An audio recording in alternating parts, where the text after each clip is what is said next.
were one of the largest supplier of manpower to the country. And we are in IT space also, we are the fourth largest supplier of manpower to the country. We produce about 75,000 BTech students every year. NUA Odisha is not about supplying manpower. We would like to create 75,000 jobs for outsiders in Odisha. Everything seems to have changed in last 3-4 years. And especially in the field of services, when it involves technology, things have changed drastically. I keep saying this that there was, for 100 years, we knew that the work, the workplace and the worker will have to be together in one place. So they were like that for hundreds of years. There's an office, there are people and the work is done there.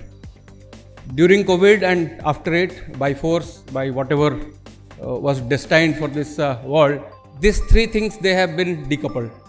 And that is where the challenges are, and that is where the opportunity is for a state like Odisha to be able to think in terms of creating manpower, creating jobs for the rest of the world. Jobs are fungible, they are divisible and they are distributable. It's not the degree which is going to give you a career or a job particularly which you are going to do for 30 years. We managed, we got through an exam, for 30 years we'll do one job, you won't. And for you, when they are saying that jobs will be fungible, that meaning that they are looking at skills.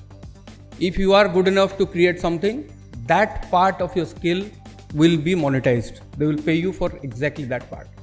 And as I said, jobs are now decentralized, they are not being created at one place. So to create, even take the most simplest of the example, create a website. It can be done by 4-10 people sitting across anywhere. Somebody who is good at writing the code, somebody who is good at putting the graphics. It can be taken because technology is allowing us today to distribute work.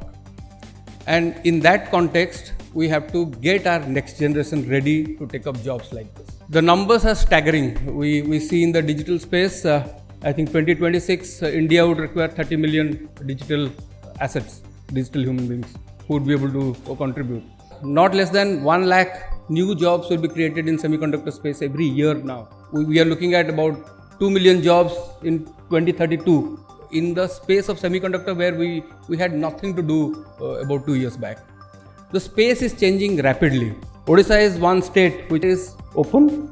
It is completely flexible in terms of adapting into requirements of the private sector, and it wants to serve its own people by creating jobs for the corporates.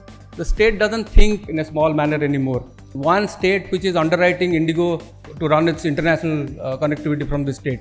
3 flights we run to Singapore, Bangkok and Dubai, entirely paid for by the state government. It's like state government's airlines. So this is what we do, this is what we did for the IT, and no wonder that we are seeing almost 30 companies in last 12 months have come, and the bigs like the IBMs, the Deloittes, the Cognizant.